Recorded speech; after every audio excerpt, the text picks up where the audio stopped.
What is going on, guys? Welcome to a brand new video. If you're new to the channel, hello and welcome. You found the perfect place for anything to do with Amazon FBA. Now, before I get into what this video is going to be about, I wanted to give you guys some good news. After 6 weeks of waiting, I finally had my stock delivered to Amazon. They've checked it in and I'm now able to sell. I'm so happy and I can't wait to be able to do an update video for you on the sales and what relaunch strategy I did. So that will be coming in the next few weeks. Now, what I'm going to be talking about in today's video are the two different ways to immediately increase your profit margins and to save a bit of money. This is something that saved me quite a lot of money already, and it's something that every Amazon FBA seller should be doing. Also, I'm going to be doing a little giveaway at the end of the video, so make sure you stick around for that. Now, if you do enjoy anything in this video or anything else on the channel, remember to subscribe and hit that notification bell.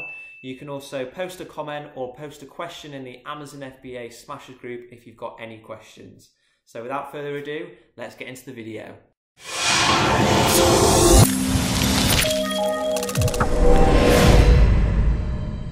Right, gang, so today I'm going to talk about two different ways that you can look to improve your profit margins. They're both really easy ways, but they don't really occur to a lot of people. It's difficult enough to make a high enough profit with all of Amazon's fees and all the other transaction costs and everything like that.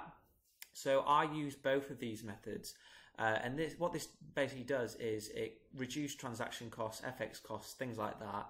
And improves profitability, which is something that we all want. So I think these are two ways that everybody who uses FBA in the UK should look to implement and use, because they don't cost anything and they improve profit, allow you to make more money. Okay? So the first method helps you to avoid unnecessary charges and poor FX rates. Now, what do I mean by this? So when you go on Alibaba and you go to pay a supplier for a stock order, you get a number of charges. So the first one is the standard Alibaba charge. So whenever you pay on card, you get a 3% charge, flat rate on the total amount. So there's that charge there. Then secondly, if you're paying on card with debit or credit, your bank will probably charge you. Mine did. And from speaking to a number of people on the Facebook group, most of theirs do too. Now, the charges are actually pretty extortionate, so they're typically minimum of £30 or 3% of the transaction amount, so it's the higher of the two. So that's another 3% there added on to what Alibaba's fee is. And then in addition to that, what a lot of people don't realise is there's another hidden charge that the bank charges you. So if you do a transaction in dollars, you'll obviously need the bank to convert that to pounds for you.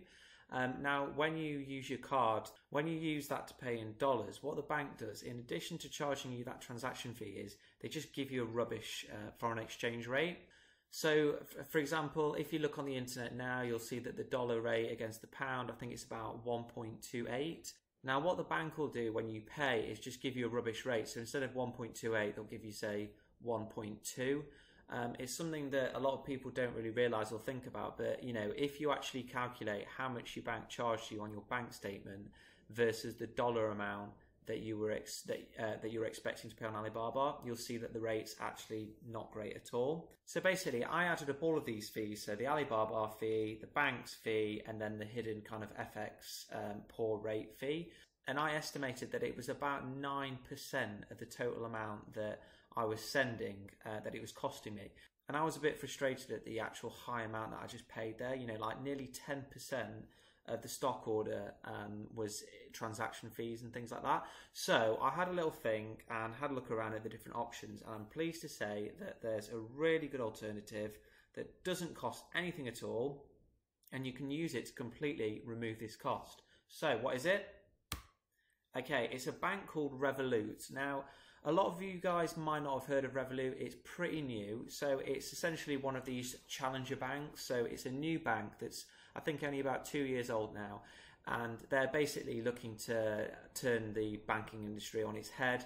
So the things that they offer is a completely free bank account. It's all linked up to your phone. So you've got a really cool app. Really good detail on the different types of spending that you can do. But best of all, and this is for us guys, The best thing is that it's free foreign exchange use. So what do I mean by that? What I mean is when you go abroad, whether on holiday or if you want to make a transaction, make a payment in a different currency to sterling, Revolut will charge you the amount in dollars or euros or whatever and convert it. There's no fee. There's no fee whatsoever. And in addition to that, the rate that they give you is incredible. I mean, the very first time that I used it, I was blown away that the rate they gave me was pretty much identical to the rate that I found when I looked on Google, which I've never ever seen before. I'm not quite sure how they make the money, but it must be, you know, marginal. The rate that they give you is so close to the proper official rate that it basically means that there's no cost at all for you. And in addition to that, international bank transfers with Revolut are completely free. So what does this mean? This means that if you're looking to do a payment on Alibaba, if you decide to go down the bank transfer route, which is something that is still protected with trade assurance and is something that is offered with Alibaba, there's no charge whatsoever. There's no transaction fee or anything like that. So if you register for Revolut and you pay your supplier by bank transfer over Alibaba, you're going to get zero fees. There's no fees whatsoever. You're going to get an awesome rate on your foreign exchange, so on the dollar rate. And the only downside that I can think of is that bank transfer takes a bit longer than the debit card method. So it takes roughly 5 days, and then there'll be a couple of additional days to wait for whilst Alibaba processes it. So you're probably looking at around 7 days. Now, if you're in a bit of a rush, you know, if you need stock quickly or something like that, then I wouldn't recommend doing the bank transfer. I would just stick with the debit card option with Revolut. But if you have got a bit more time, or you're just simply doing another order just to tide you over for an additional bit of stock that there's no urgency for, then I would definitely say you should do the bank transfer option, because it just means that you're not going to pay that 3% fee. Now, 3% fee doesn't sound a huge amount, but if you're doing it on quite a large stock order, it's going to save you, you know, a decent amount. If it's a $10,000 order, it's $300 that you're saving immediately just by doing the bank transfer option, on top of the other $300 that you're saving by not using a bank like HSBC, NatWest, or something like that. So for my example here, I looked at my last order, and just by doing this method here, Revolut, I saved $200. So, you know, it's a huge saving, and it will really mean that your margins are instantly uplifted, and you can make more profit. So in addition to that, you know, there's other companies that do it. Revolut's the one that I've had experience with. There's also TransferWise. I think maybe a company called Monzo do it. But I would, just purely because I've used Revolut before, Revolut's the one that I recommend. So that's one way to increase your profit margin. The second way is with a cashback credit card. Okay, so these cards, for you guys that haven't heard of them, are essentially just normal credit cards, but they give you cash back, money off for every pound that you spend. So cashback credit cards help you in two ways. So first of all, they literally give you money the more you spend, so they're giving you money off things.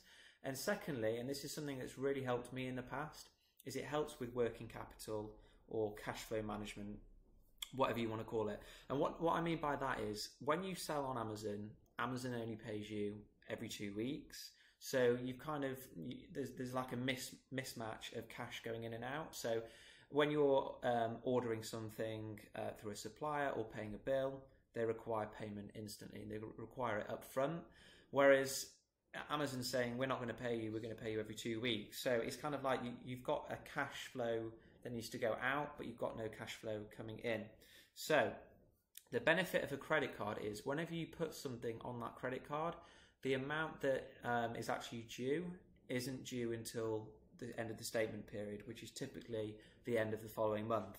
So just as an example with what happened with me, I ordered some stock back in August. So let's just say, for example, I ordered it the last day of August. I paid for that on credit card. Now, the money didn't come out of my bank account then. It just came off, it just added onto the credit card statement balance. But the supplier in China got given the money immediately. Okay, so then the supplier started making the stock and everything like that. And again, I wasn't required to actually pay the cash for the goods at my bank account. That was still on the credit card statement. I only actually needed to pay for the stock a month later. So I think I paid it around 2 weeks later, 2 weeks ago. So kind of like mid-October time. And that's because that's when my statement became due. So you can see the massive advantage that it's given me there. I ordered the stock and it was being manufactured for roughly 5 weeks before I actually had to pay for it.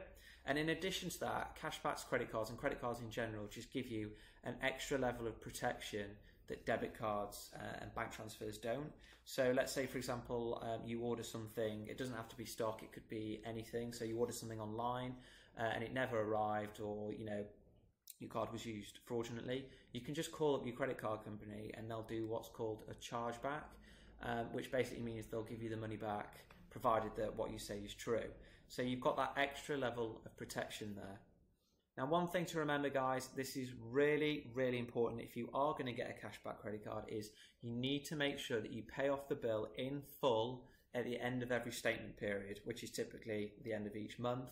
You can set up a direct debit to do this automatically from your business bank account. And the reason that you need to do this is so that you avoid interest. This method is not worth doing if you're not going to pay off your credit card in full each month. The main reason is that you're going to get charged interest, which is usually quite high. So it will just remove the benefit of the cash back. So make sure you set that up when you get your credit card. It's really easy to do, and typically I think due to a change in regulation, the credit card company has to ask you if you want to do that anyway, so you probably won't forget. So you might be thinking, well, how can I use this to improve my profitability? Well, it's actually really simple. What you do is you get a business cashback credit card and use it to make purchases. So you can use it to buy stock, you can use it to have marketing done, to have branding made, to use Fiverr, anything like that. And just remember, every time you use it, you're going to get a discount because you're getting the cashback back. So here's one that I recommend. It's a company called Capital on Tap. Now, again, they're a fairly new company. Again, trying to turn I think the banking sector on its head. They gave me, so this is a brand new company, they gave me a £10,000 credit limit, which was so incredibly helpful because it meant that I could order all of my stock on it, and it gave me that 6-week period to get revenues from Amazon back in and to wait for the stock to be manufactured and then to allow me to then wait to start selling the product to get cash flows in before I actually had to pay for the credit card. So in addition to that, the cash flow kind of benefit, Capital on Tap works a bit similarly to Evolute. They don't charge for FX transactions. So what I did was I actually used this card for my last stock order. The reason being that with the bank transfer option with Evolute, you actually need to have the cash.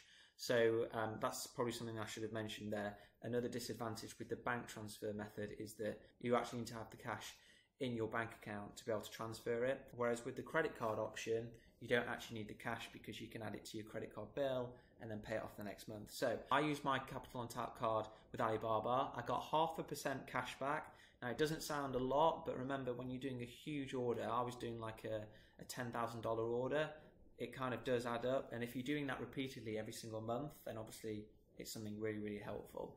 So I used it for my stock purchase. And in addition to that, you guys should definitely do this and change your settings on Amazon. Use it for PPC. Now, the standard setting on Amazon when you start selling for PPC is it says it will just deduct your PPC charges off your sales proceeds. So let's say you sold 10 units at £10 and got £100, but your budget on PPC, which was all used, was 20.